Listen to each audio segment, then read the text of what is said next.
जो जातिवाद में बढ़ जाते हो, जब वोट देने जाना तो एक ही बात दिमाग लगा लेना, खाली अफगानिस्तान की स्थिति याद कर लेना, आपको पता चल जाएगा कि आपको वोट कहां देना है, मुहर कहां लगनी है। मैं किसी पार्टी विशेष का आदमी नहीं हूं, लेकिन मैं भारत का आदमी हूं और मुझे इतना तो पता ही है कि भारत किन हाथों में सुरक्षित है।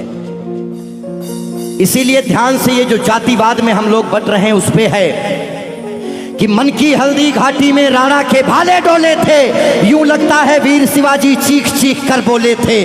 पुरखों का बलिदान घास की रोटी तक शर्मिंदा है, कट गई जंग में राणा की बोटी बोटी शर्मिंदा है। खुद अपनी पहचान मिटा दी कायर भूखे पेटों ने, जो टोपी जालीदार पहन ली हिंदू माँ के बेटों ने।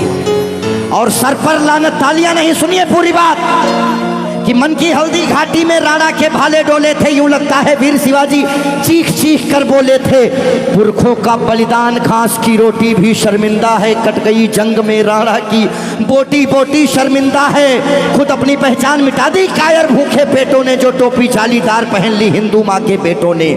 सर पर लानत वाली छत से फिर खुला ठिकाना अच्छा था, टोपी गोल पहनने से तो मर जाना ही अच्छा था। मथुरा अवधपुरी घायल है, काशी घिर गई कराहों से, यदकुल गठबंधन कर बैठा कातिल नादिर शाहों से। मुंह से आह तलक ना निकली धर्म ध्वजा के फटने से, कब तुमने आंसू छलकाए गौ माता के कटने पे। हिंदुस्तान के लोगों जागो,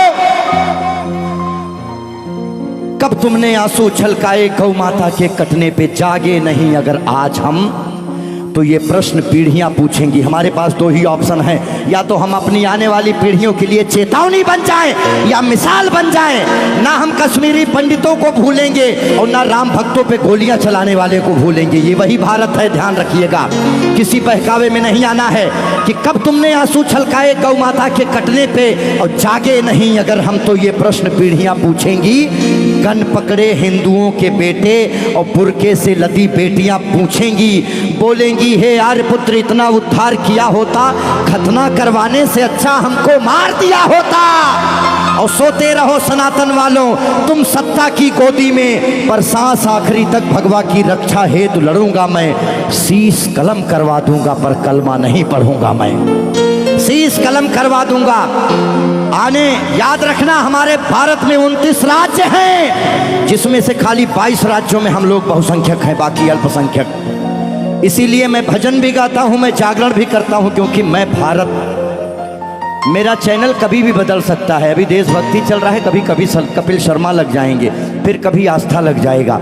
लेकिन एक बात का ध्यान रखना, हमेशा हम आज़ाद कैसे हुए ये बहुत मायने नहीं रखता है, लेकिन हम गुलाम कैसे हुए ये बहुत ज़्यादा मायने रखता है। आप जानने का प्रयास करना कि ऐसा क्या हुआ होगा भारत में जो पूरा अखंड भारत गुलामी की तरफ बढ़ गया।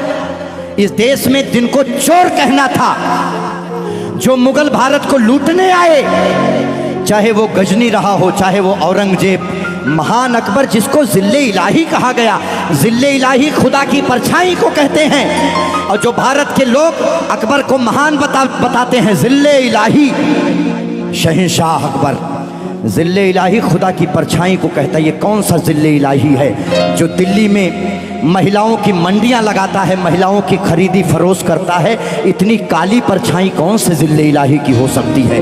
इसीलिए आप अपने हीरोज, अपने बच्चों को बताओ कि ये देश भगत सिंह की वजह से, ये देश जियो तिवारी जनेऊधारी चंद्रशेखर आजाद, ये देश मंगल पांडे, बुंदेले हर बोलों के मुंह हमने सुनी कहानी थी और खूब लड़ी मर्दानी वो तो। हमारे यहाँ महिलाएं घूंघट करती हैं क्योंकि यहाँ लुटेरे आए, भारत में लूटे, डोलियां लूटे, महिलाओं के साथ दुराचार किए, जिसकी वजह से उन्हें पर्दे में रखा जाने लगा। भारत के लोगों, 2022 का चुनाव आपके सर पे है। मोहर लगाने से पहले सोच लेना कि भारत वाकई में किन हाथों में महफूज है। बाकी आगे आपकी मर्जी। बोलिए भारत माता की। आइए, रोक दो भाई, इतना काफी।